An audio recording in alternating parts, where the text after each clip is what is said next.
Hello, friends, and welcome back to another episode of the Every Which Way podcast. My name is Dana, and right now it is 6:45 on Saturday, January the 27th, and I'm having a pretty darn good day. I'm not even going to lie. So, okay, I'm going to be upfront. This is actually my second time recording this episode. And the reason why is because I thought I was going to get ahead of the game and I was going to record it really early this morning. So like early between 2 o'clock and 3:30 this morning, I was like, I'm going to record this. And I thought I did, and I was loopy and tired. So maybe it's a good thing that I didn't, that version didn't end up surviving. But the reason why it didn't is because right now I have this little microphone going, and it's attached to me, and it's on right now, but it wasn't on last night because I'm silly. And when I found that out, I was like, you gotta be kidding me. Did I seriously not turn this darn mic on? And I was torn between, well, maybe I should just turn it on and do it again, and just being so gosh darn tired. And I was like, you know what, I'm going to bed. So I went to bed instead. Speaking of the bed, the current, I guess, bed set that I've had is 7 years old, going to be 7 years old this June. And the frame of it started to give way and break. And yesterday, my partner's dad and he went and got the spare metal frame from his parents' house and set it up. And I'm not gonna lie, now that our bed is not sinking into a broken frame, we actually have a very steady bed, and we got a great night's sleep. I'm not even going to lie, it was really good. So my day has been a little busy.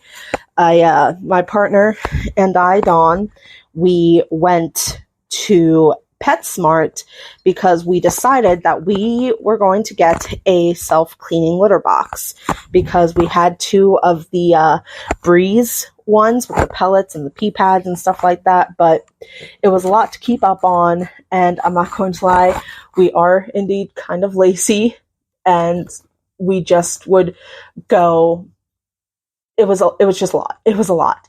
The cats, they're fine. They didn't suffer anything. They were just, scared when we started setting it up, which it didn't take all that long, but they seemed to like the new self-cleaning one just fine, and we're very happy about that because it was expensive. So I don't know what I'm going to do with the two Breeze ones I have. Maybe I'll clean them up real well and sell them on Facebook Marketplace or something. Currently, I have some incense going and a stick of Palo Santo also burning, just because I wanted to have a little extra good. And I cleansed myself earlier before starting to record this. I have some candles going, my one manifestation candle, and 3 other ones. and I have a cup of tea, and I'm doing really good. Oh, speaking of tea, I know I should just get right into it, but listen, we're catching up, okay? So when we were out and about after we had gotten this, our new litter box, Dawn and I, we went to a locally owned coffee shop called Merlin's Coffee. And this one is very cat themed. They do a lot of work with cats and donations and stuff like that. And I hadn't been for a while. And my one friend got me a $10 gift certificate for it. So I was like, let's go there. So we did. And I got myself a nice cup of coffee and we went into her friend, Jess. And that was really nice. It really was. So, But currently I have a cup of black tea. It's cinnamon swirl black tea from the Dollar Tea Club. Highly recommend. I really do. Highly recommend the Dollar Tea Club for sure. So, anyway, enough about me and how my day's been. How are you guys doing? Did you have a nice week? Have you been taking care of yourself? I know that we got a little bit of snow here in South Central Pennsylvania. And that's good. It's always nice to get a little bit of snow. I live close enough that I am thankful to be able to walk to work, which is great because I'm not very good at driving in snow and it scares me. I'm not even going to lie. And I know that doing it more would make me a better driver, but I'm just my anxiety gets overwhelming too much too often. And yeah, so, but how are you guys doing? Have you been drinking plenty of water and taking care of yourselves? I hope so, because you deserve to be taken care of. So, what am I talking about today? Well, I'm talking about the first sabbat of the year, according to our calendar here in the U.S., and that's going to be Imbolc. So I'm just going to jump right in. Hope you guys are ready. All right, so Imbolc, aka Imbolg, St. Brigid's Day, Oimelc, Lady Day, and Candlemas. So this is celebrated from sundown of February 1st to sundown on February 2nd, and marks the midway point between the winter solstice and the spring equinox, which I think is wonderful. Possibly this sabbat came from the breeding cycle of sheep and the birthing of lambs and the start of lactation for a lot of mammals. Tea, love it. It originated in Scotland or Ireland, somewhere around the British Isles, in the pre-Christianity time period. In fact, the earliest mentions of Imbolc were found in Irish literature from the 10th century. Yeah. Poetry from that era connects the holiday with ewe's milk, ewe as in female sheep, I'm pretty sure, as well as purification. It originally was aligned with the first day of spring, and as a result, rebirth. Okay. The name is Old Irish and roughly translates to in the belly. Again, this is the time when the first lambs are born, and that is one of the reasons why this holiday is associated with fertility, pregnancy, as well as a prominent goddess by the name of Brigid. Now, Brigid is a goddess of fire, as well as healing, poetry, smithcraft, and midwifery. She is the daughter of the god Dagda and is incredibly powerful. In her mythos, she was said to have been born with a flame in her head and drank the milk of a mystical cow from the spirit world. Fun fact, the Irish-Scottish tradition of keening, which is the wailing for the dead at funerals by women, is attributed to Brigid. However, well, we'll wait. We'll wait a minute before I get to that. So, those who celebrated Imbolc would prepare for Brigid's visit to their homes by creating effigies of her out of oats and rushes. This effigy would then be dressed and placed in a little basket overnight. Girls would even carry the effigies from house to house in order to have them blessed, which I think is pretty cool. And also one of the earliest origins of corn dollies. Bonfires would be lit in honor of Brigid, and offerings would be tied to trees near what is known as Clootie Wells. Now, Clootie Wells, I'd never heard of this term before, but apparently Clootie Wells are springs that have trees weighed down around them by rotting clothing and rags. Clootie is one of the Scottish terms for cloth, apparently. If you're listening to this and you're in the Scotland area, please let me know if that is right, and also if I'm pronouncing it correctly. I'm probably not, and I am sorry if I'm not, but please let me know.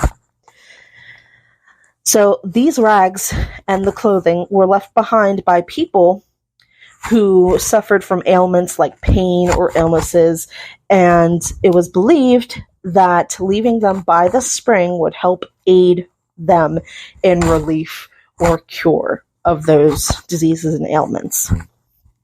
All right.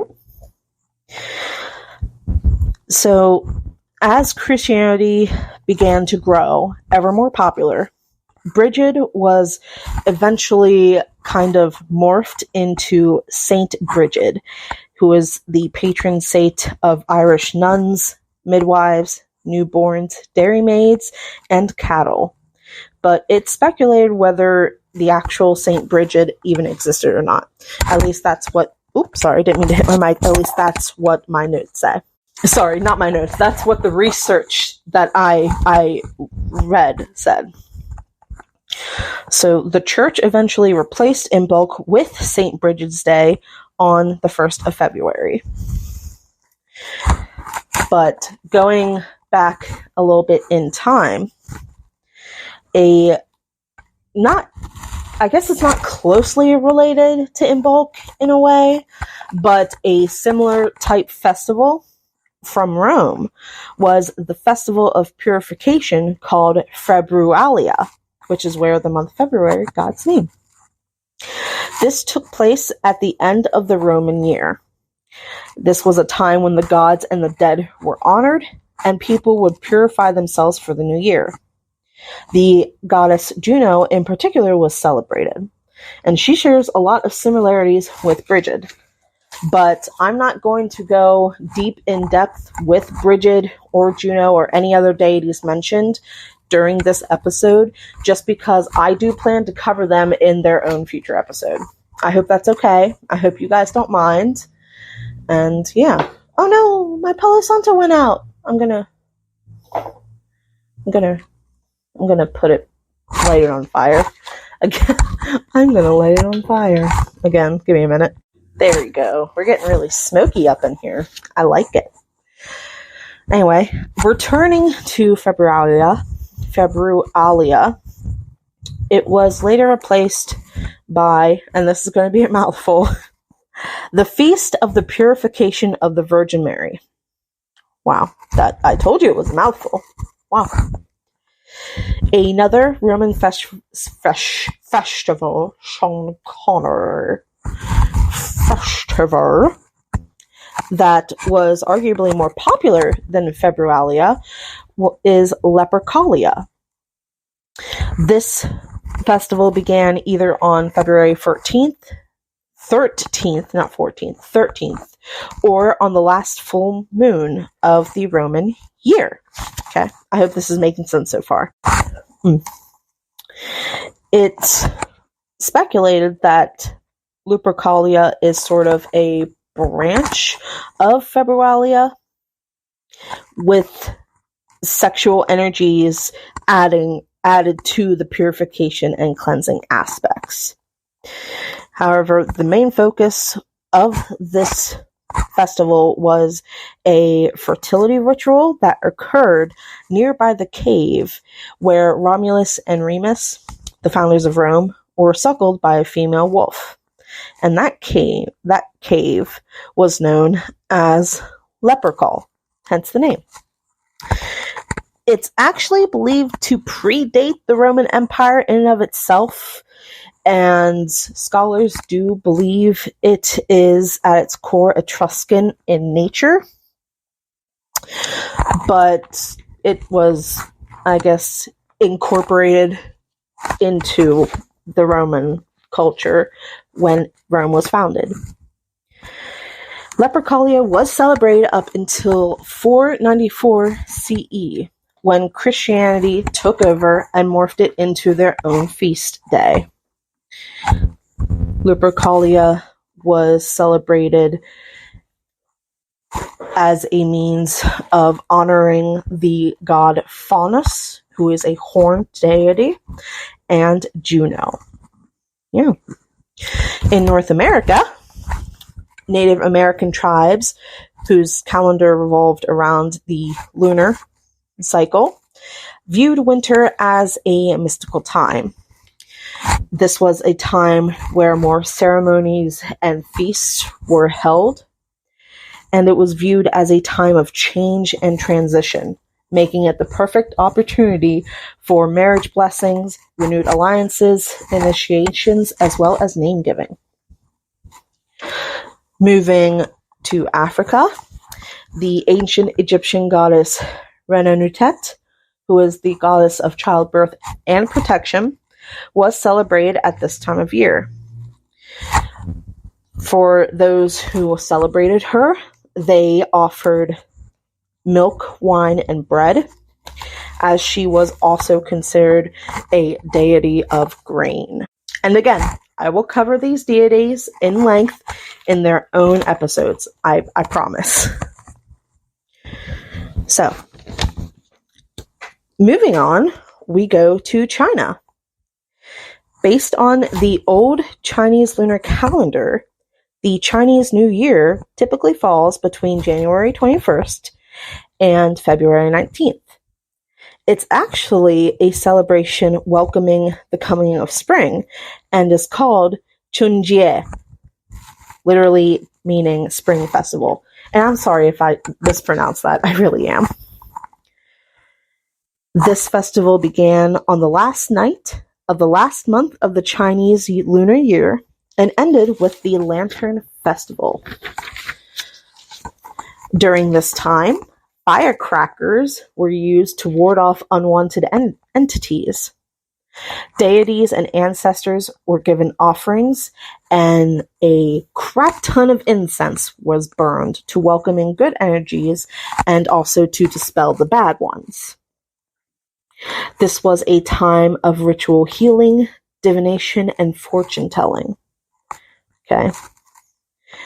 Now, with all of that history in mind, Imbolc is a time of fertility, renewal, beginnings, patience, preparation,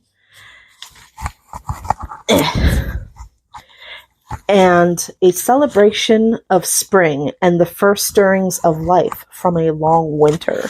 I mean, think about it. It's in the middle of the winter solstice and the spring equinox, so of course. So this is actually a great time for divination, protection work, cleansing, transformation, as well as rebirth and birth work. A few prominent deities that you could give offering to or perhaps even work with during this time include, of course, Brigid, but also Aphrodite or Venus, Juno, Inanna, Bragi, Februus, Dumuzi, and Dion Ketcht. That's not all of the deities, but those are just some of the more prominent ones that I wanted to point out. Colors that are associated with Imbolc are light green, which represents the abundance, fertility, and prosperity at this time. Pink, which represents spring, harmony, and virtue. White for cleansing, purification, and truth. And finally, yellow, which symbolizes the sun, vitality, and planning. As Imbolc is a Sabbath about fertility, change, abundance, spring, awakening, and balance, the most popular animals that represent this Sabbath are, of course, sheep and cows, but also groundhogs, larks, snakes, swans, robins, and dragons. So yeah, this is kind of where Groundhog Day originated, kind of came from. Speaking of which, in modern times, holidays celebrated around this time are kind of branches from the Imbolc tree. Maybe not like entirely, but they're kind of from the same root in a way. Like Groundhog's Day. Groundhog Day here in America, which is celebrated on February 2nd, stems from numerous cultures all around the world that used to interpret various animal shadows as a time-telling thing for how long winter will be, how long it will continue, and if it's going to be a hard one or if it's going to start getting easier. Does that make sense? I hope that does. It made sense when I read it and when I wrote it down. Valentine's Day, which is also coming up, or as I like to call it, Second Halloween, is the day for the Catholic Church's Saint Valentine. This has its roots in ancient Rome's Lupercalia, which, if we can remember, was typically celebrated around February 13th. Fun fact about Saint Valentine. Apparently, Saint Valentine was martyred at a Lupercalia festival by the Emperor Claudius II. Oh. And another festival that is celebrated around this time is Mardi Gras, aka Fat Tuesday. This is a celebration of revelry and sexual energies prior to the first day of Lent. In that way, it's similar to Lupercalia and can fall within the Imbolc time frame. Doesn't always. Sometimes it's around March or something like that, but sometimes it does fall in line. So I thought I'd mention it.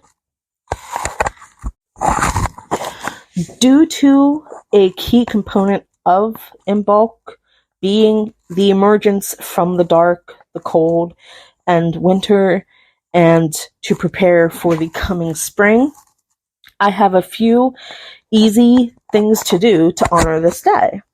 These aren't necessarily witchy or magical based, but they can be if you put your intention into it.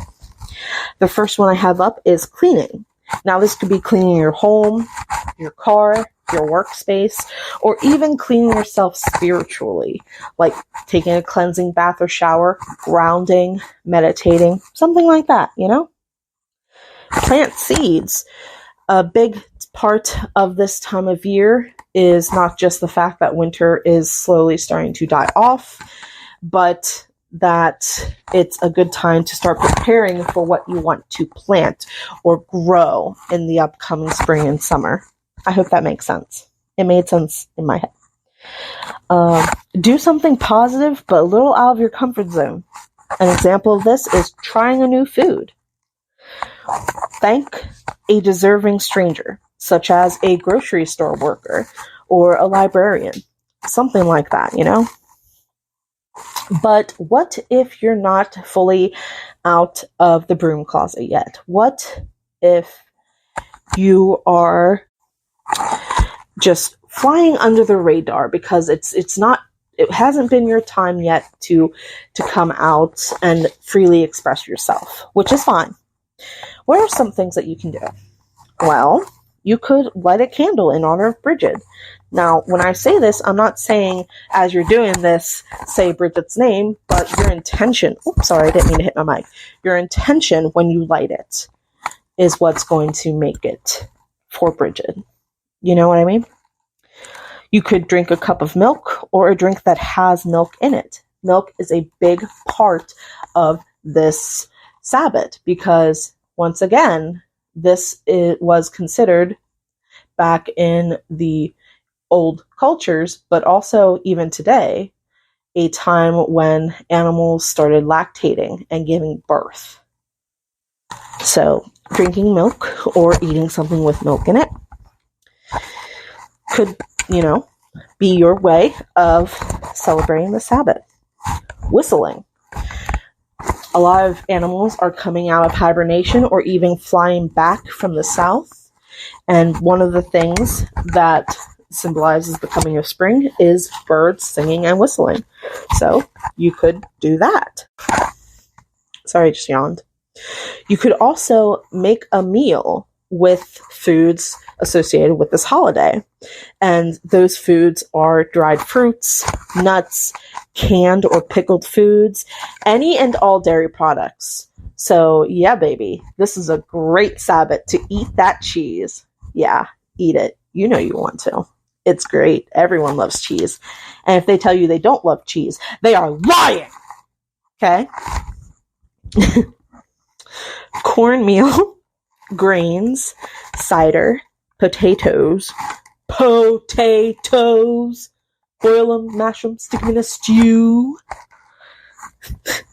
eggs, ale, mead, and dried or salted meats. How you like that meat? Sorry, I'm in a great mood. Can you guys tell?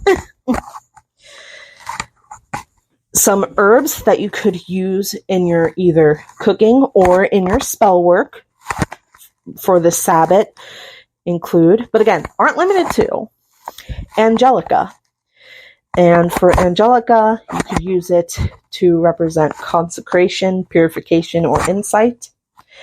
Basil, to represent clarity, strength, or success.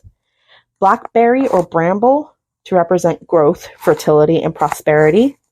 Cinnamon, who doesn't love cinnamon? For courage, protection, and balance. Grain, to represent abundance, community, and blessings.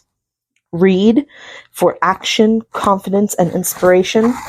And finally, wormwood, to represent banishing, forgiveness, and overcoming obstacles. I love me some wormwood. There are a couple of stones associated with Imbolc, but the two that I found that were the most common are amethyst, which is often used for healing, courage, growth, rebirth, and transformation, and turquoise, which can be used for attraction, clarity, improvement, inner strength, and wisdom. Now, please note that any of these herbs and stones, if they are telling you, like if you're holding them, or if they're telling you, hey, use me for this, go ahead and use them for that. You don't have to use them for what I'm telling you.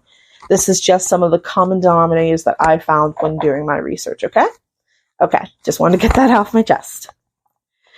And finally, the tarot cards that represent Imbolc or are associated most often with Imbolc are the Empress, Death, and the Star, which I freaking love. And I do love. Alrighty. Now, when I did this last night, I did not do a reading, but I'm going to do one today because I'm not loopy with sleep and I want to. And this is my podcast, and I don't think you guys would mind. Right now, I am using Cassie Ohl's Journey Tarot. I love this deck. It is amazing. Let's see here.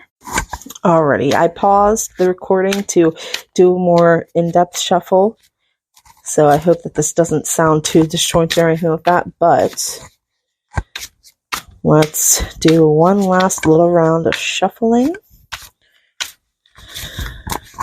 Alright, what do we have here? Ooh, we have Temperance. Let me see, one of the major arcana. I do so love that. I love it when they come and say hi. I think it's great. I enjoy seeing them. I mean, I enjoy seeing all of them, but So, for the Journey Tarot, Temperance. In what areas of your life do you need to pull your energy back? And in what areas do you need to express your energy a bit more? Be curious about your internal energy levels and how you can find more balance. I think that is wonderful, especially for Imbolc.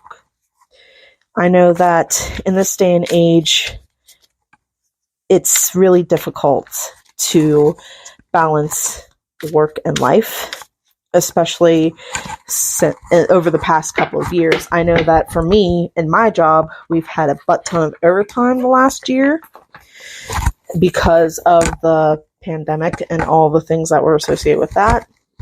But hopefully things will kind of get back to somewhat normal and we'll be able to just breathe and live normally. Anyway, sorry, didn't mean to get too deep there, but yeah. I hope that you all enjoyed that episode, and please let me know what you would like to see me cover in an upcoming one. The following episode, following this one, is going to be a Sabbath Spooks. I don't know what I'm going to talk about. I have some ideas, but I'm not quite sure. So I'll have to go through my noggin about that.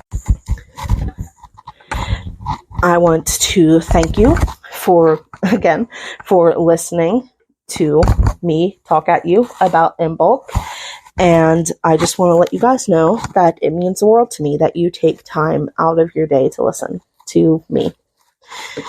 I have a few socials. So my Facebook for this is Every Which Way. Just type me in. You'll be able to find me there.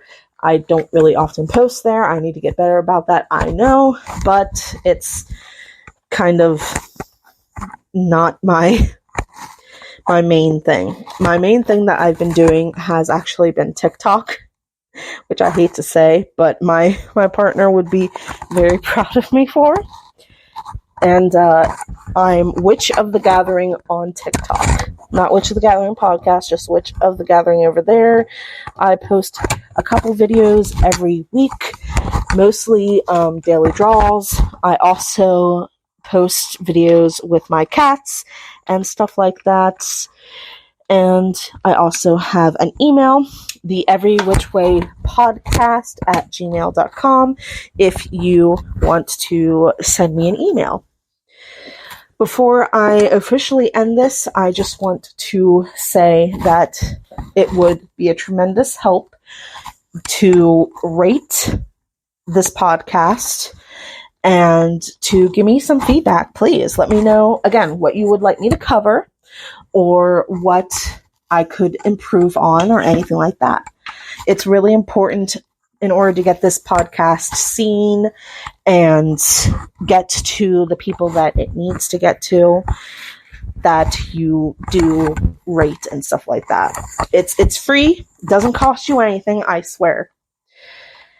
And yeah, so I hope that you all have a marvelously magical Monday, and I will see you, wonderful witches, in the next one. Bye-bye.